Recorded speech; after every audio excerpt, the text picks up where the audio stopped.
This is Pennsylvania, autumn 1799. The air smells of wood smoke and something sharper underneath it, alkaline, mineral, the kind of smell that settles at the back of the throat and does not leave. A woman stands over a cast iron pot in the yard behind her homestead. Her hands are bare, her sleeves are rolled past the elbow. She has been saving ash since February. She has been saving fat since the spring slaughter. She has been waiting for this specific week the way a farmer waits for the single window the harvest provides. If she misses this week, the whole family must wait for another 12 months. Now she must work without gloves, without a manual. The knowledge did not come from a book, it came from her mother, and from her mother's mother before that, passed not through writing, but through standing exactly where she is standing now, watching exactly what she is watching, the slow, unremarkable transformation of garbage and ash into the thing that keeps her family alive through winter. Not comfortable, alive. A Pennsylvania winter without soap is not an inconvenience, it is a disease calculation. Dysentery travels through unwashed hands. Wound infection follows unwashed surfaces. Childbed fever, the single largest killer of colonial women, travels the same route. One afternoon of labor over this pot produces a barrel of soap that stands between this family and those killers for the next 12 months. She finishes before dark. The barrel will last until next autumn. That is all she needs it to do. She does not know that in 137 years a company in Cincinnati will be founded on this exact formula. She does not know that company will extract the best ingredient from her soap and sell it back to her descendants in a separate bottle. She does not know that within 2 centuries her formula will be replaced by a petroleum derivative laced with a compound classified as a pesticide, found in the umbilical cord blood of newborns across an entire generation. She just knows the barrel is full, and her children will live through winter. This formula is not old the way antiques are old. It is old the way gravity is old. Sumerian clay tablets in 2800 BCE documented the combination of wood ash and animal fat into a cleansing material. The formula was already ancient when they recorded it. By 1500 BCE, the Egyptian Ebers papyrus, one of the oldest surviving medical documents on Earth, described combining oils with alkaline salts to treat skin conditions and clean wounds. The Egyptians did not treat soap as a hygiene product, they treated it as a medical intervention. The Romans industrialized it. The ruins of Pompeii contain a complete soap-making workshop, production at scale, 2,000 years ago, using 3 ingredients any household already possessed. Then Rome fell, and something that has never been fully taught in any classroom. The Catholic Church declared bathing a form of hedonism. For centuries, most of Western Europe stopped using soap entirely. 5,000 years of accumulated knowledge, the formula that had protected human life across every civilization on Earth, nearly vanished from European practice in a single generation. It survived almost entirely because Arab scholars kept refining it while Europe forgot it. The oldest continuously documented soap-making tradition in the world, Aleppo soap, still produced in Syria today from olive oil and laurel berry oil, survived the Roman fall, survived the medieval suppression, survived the petrochemical century. UNESCO has recognized it as living intangible cultural heritage, not a relic, a practice that never stopped. When soap-making returned to Western Europe, the guilds moved immediately. Male soap-making guilds pushed laws specifically preventing households from producing their own soap. The stated reason was quality control. The actual mechanism was taxation. Centralize production, control the commodity, extract the revenue. Soap became a restricted product that ordinary families could no longer legally make for themselves. American colonists made soap at home specifically to resist those taxes. It was not a hobby, it was a declaration.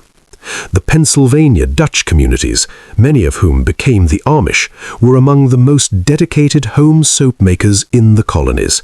They never stopped, not when the guilds said stop, not when the tax collectors arrived, not when the corporations came. In Cincinnati, Ohio, 1837, two men, one made candles, one made soap. They married two sisters. Their father-in-law pointed out they were already using the same raw materials, the same formula the Pennsylvania Dutch communities had practiced for generations before either of them existed. Each partner invested $3,569.47. What they built on that investment now operates inside a global soap and detergent market worth $119 billion annually. In 1879, they released Ivory Soap. The slogan 99 and 44/100% pure was not a measure of quality, it was a measure of what remained after the glycerin had been removed during production. They had discovered something the Pennsylvania woman in the yard never would have sold.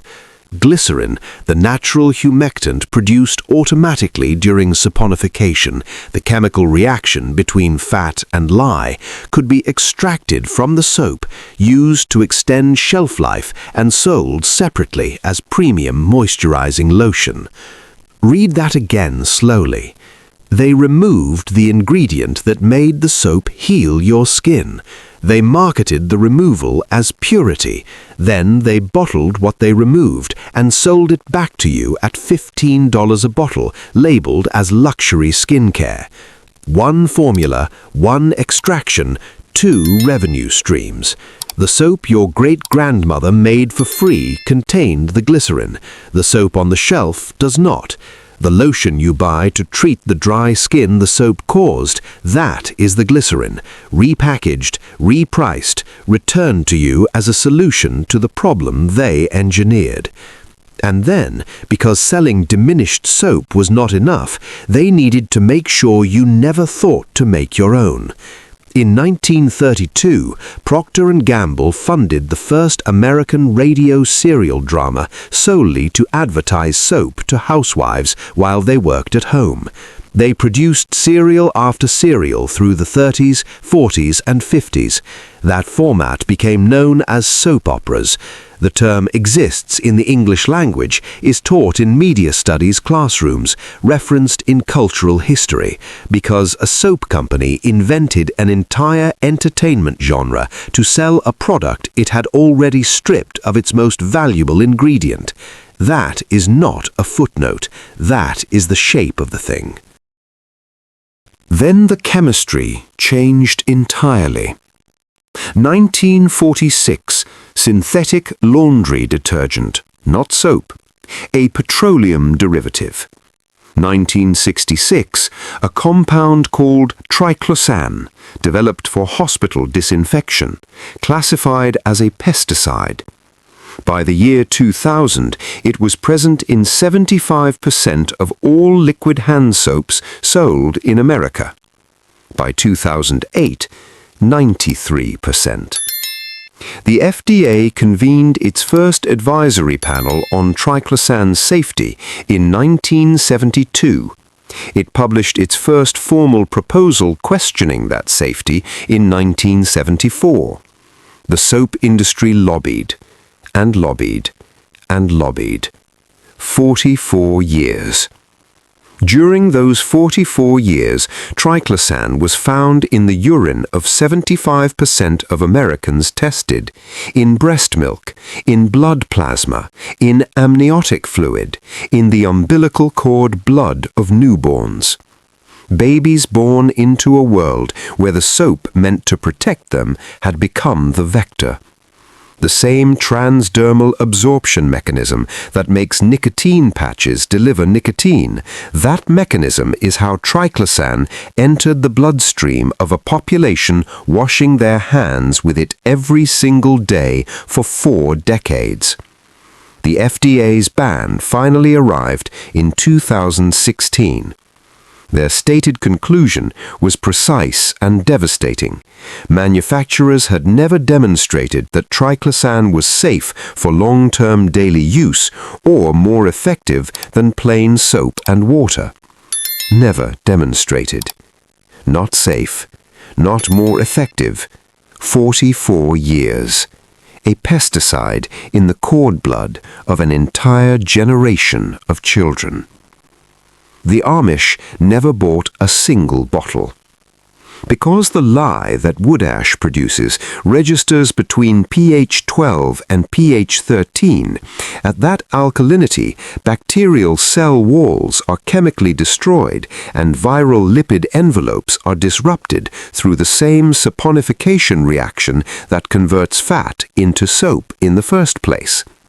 Pathogens cannot develop resistance to a pH-based mechanism the way they develop resistance to antibiotic compounds.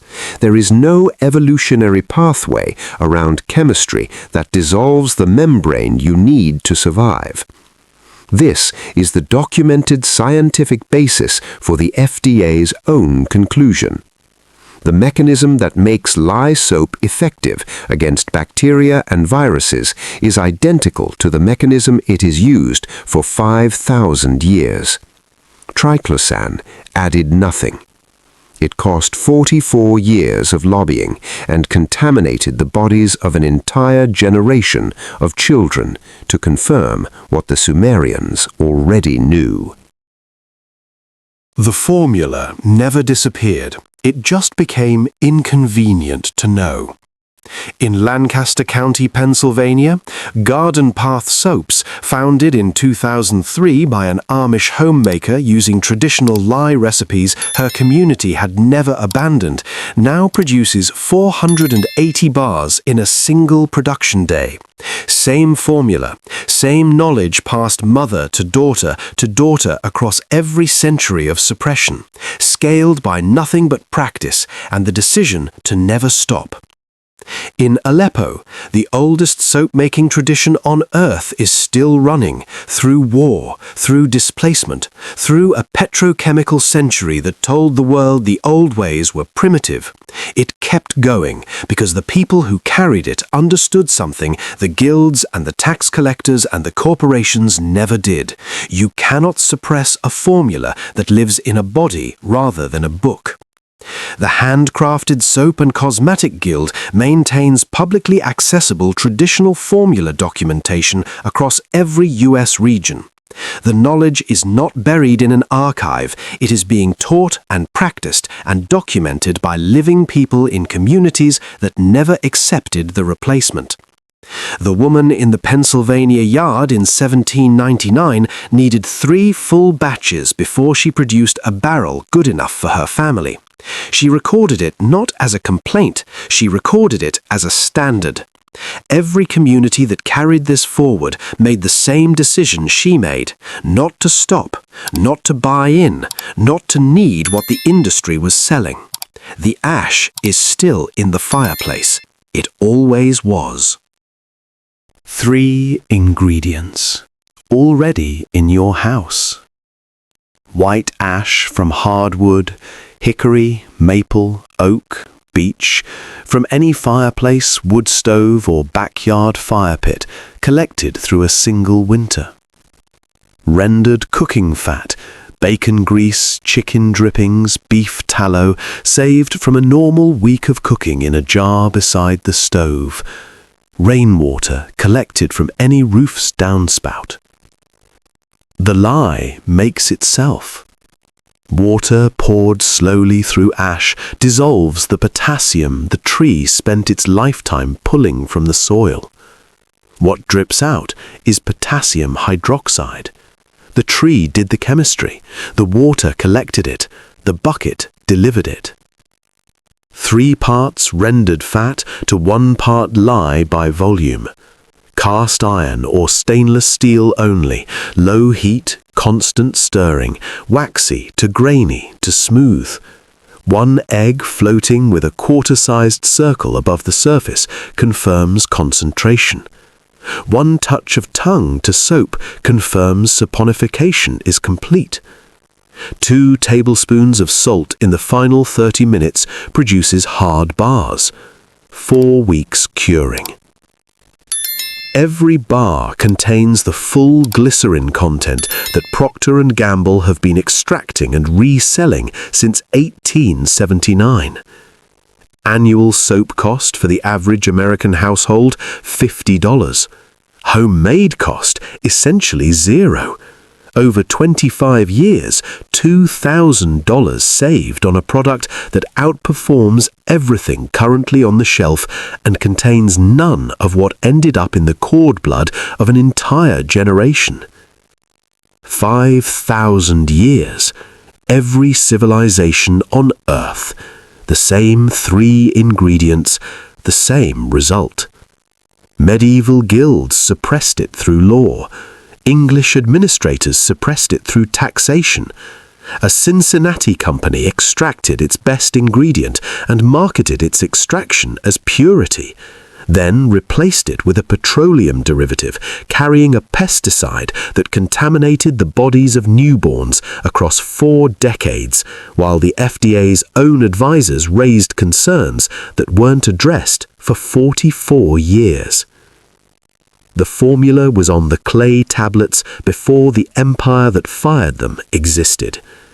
It will outlast every company that spent a century trying to make you forget it. Now here is the part that should sit with you. Somewhere in your home right now, under the bathroom sink, beside the kitchen faucet, in your child's bathroom, there is a bottle of liquid soap. Pick it up after this video ends, read the ingredient list, find the word that does not belong in something you press into your child's hands every single morning before school. You already know it is there. You have known something was wrong every time you stood in that pharmacy aisle and felt that quiet unease you could never fully name. You now have the name. You now have the 5,000-year documented alternative. You now have every ingredient already sitting in your kitchen. The only question left is whether you put the bottle back under the sink tomorrow or whether you do something with what you now know. Share this video with one mother, just one, because the woman in the Pennsylvania yard did not keep this formula to herself. She passed it to the person standing next to her. That is how it survived everything they threw at it. The archive stays open. The next vault drops soon. Make sure you are in the room when it does. Share our videos with your family and friends. Leave a like. It moves this knowledge one person further from where they tried to bury it.